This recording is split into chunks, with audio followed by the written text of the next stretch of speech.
Imagine a time over 2000 years ago where a king wasn't just born into power but was actually voted in by an assembly of the people. Sounds like the modern world? Right. But this actually happened in ancient India, making it one of the earliest democracies in the world. Hello students, welcome to our channel. Today we are exploring the incredible era of India's second urbanization.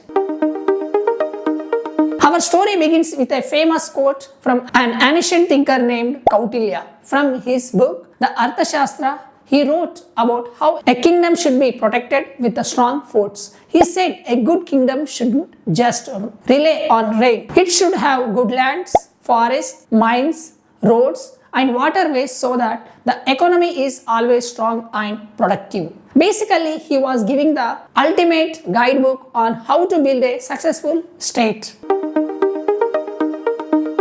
As we explore this topic, we need to ask ourselves three big questions. First one, what is meant by the second urbanization of India? Second, why were the Janapadas and Mahājanapadas so important in our early history? Third, what kind of government system did they use? To understand the second urbanization, we first have to remember the first urbanization. Do you remember the Harappa or Indus Valley civilization? That was India's first experience with city life. But that civilization eventually ended for about 1,000 years after that. City life mostly disappeared from India. People went back to living a simple village lifestyle. But then, in the first millennium BCE was transformative 1,000-year era, spanning from 1000 BCE to 1 BCE that witnessed the rise of classical empires like Rome, Persia and Han China, alongside the birth of world-shaping philosophical and religious traditions during the Axial Age. Cities started growing again, especially around the fertile Ganga plains. Archaeologists and ancient texts tell us that this return to city living is what we call India's second urbanization. And this phase of living in cities has actually continued right up to today. How do we know this? Mainly from two sources. First one, archaeological excavations that have confirmed the existence of those ancient urban centers, and ancient literature describing them. Late Vedic, Buddhist and Jain literatures are full of references to these new urban centers. This new phase is often called India's second urbanization, which incidentally has continued right up today. Let us see how this phase emerged. As people started forming clans and sharing a common language and customs, they settled into specific territories. This brings us to a very important definition, that is Janapada. A Janapada is a Sanskrit word which means where the people, means Jana, have set foot, Pada, which simply means where they have settled down. Each Janapada was led by a ruler called a Raja.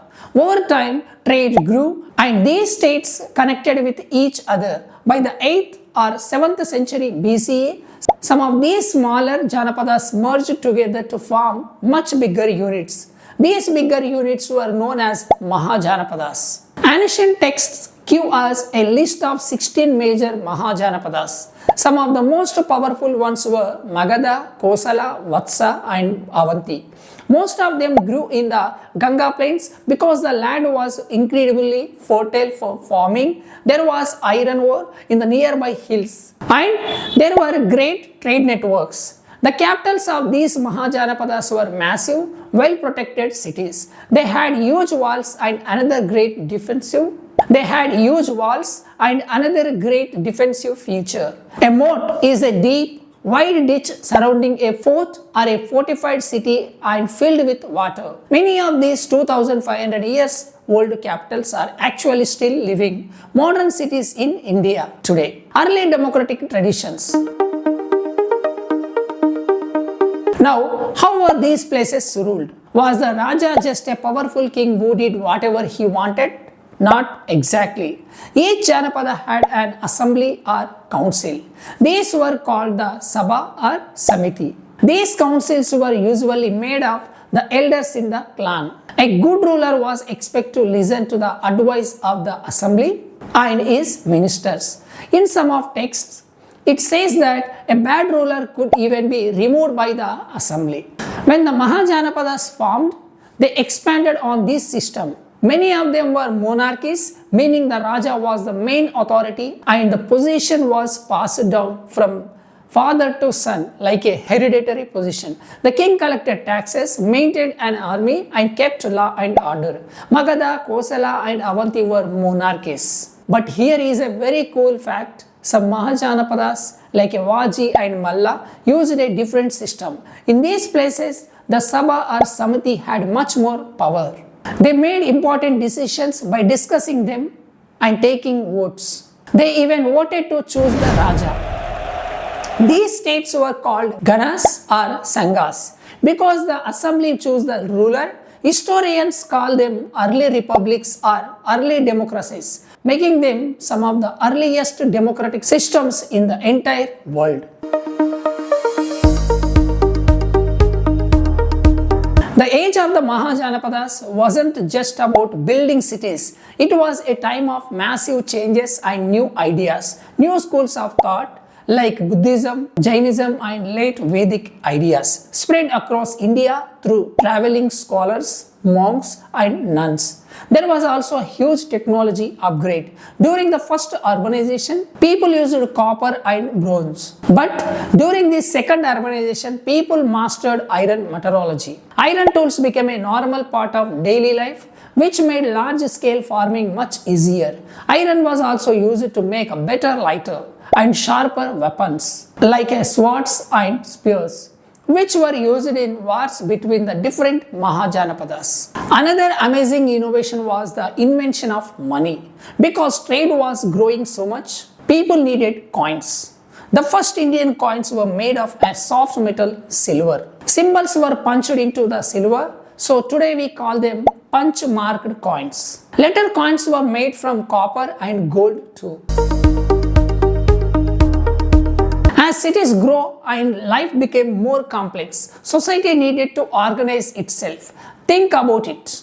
A city needs administrators, farmers, teachers, craftspersons, and traders. In an ideal world, all these groups work together perfectly. But in reality, dividing people into groups often leads to inequality, where some groups get more wealth and power than others. In ancient India, society was organized using a twofold system. A Jāti was a group or community of people with a specific professional occupation, closely tied to their livelihood. If your family had special skills in farming, metalwork, or crafting, those skills were passed down from generation to generation within your Jāti. The second category is Varṇa, which come from Vedic texts. There were 4 Varnas. First one is Brahmins, preserved knowledge and performed rituals. Second one, Kshatriyas, defend the society and fought in wars. Third, Vaishyas, grew the society's wealth through trade and farming. Fourth, Shudras, were the artisans, workers or servants. In the early days, this system was somewhat flexible. If there was a drought, a farming community might move to a city and take up a totally new job, or a Brahmin might become a trader. This system helped organize the economy and keep society stable. However, over time, this system became very rigid and sadly led to inequalities and discrimination towards lower Jātis.